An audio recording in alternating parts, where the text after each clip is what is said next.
Co nam jest potrzebne? Jako podstawa słomiany wianek, włókno kokosowe, świeczki, wstążki i różne ozdoby.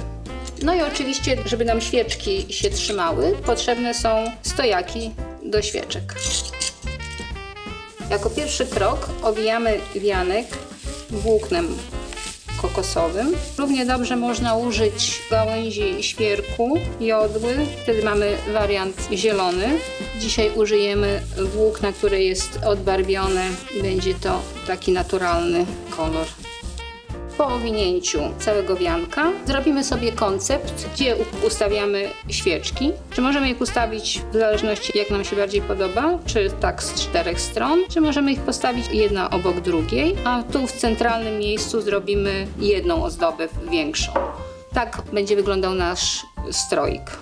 Świeczki, uchwyty do świeczek i w naszym centralnym miejscu nasze ozdoby. Żeby nam się świeczki lepiej trzymały, przykleimy podstawę do stroika.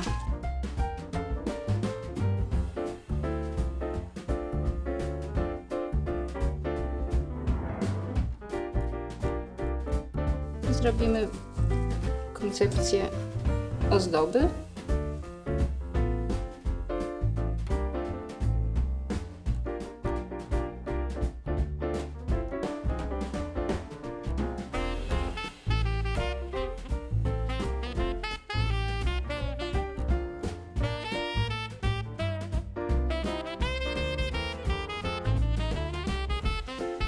Również możemy przykleić świeczki, żeby się będą lepiej trzymały.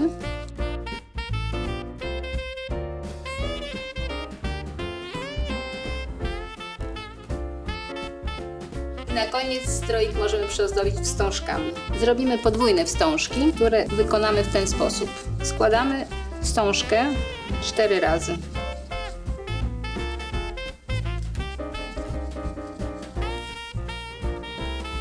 Żeby nam się ona trzymała, użyjemy drucika.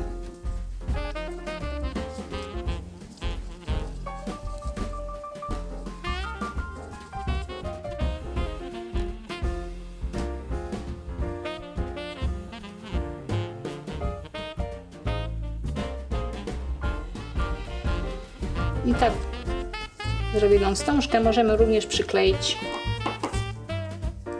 pistoletem termicznym.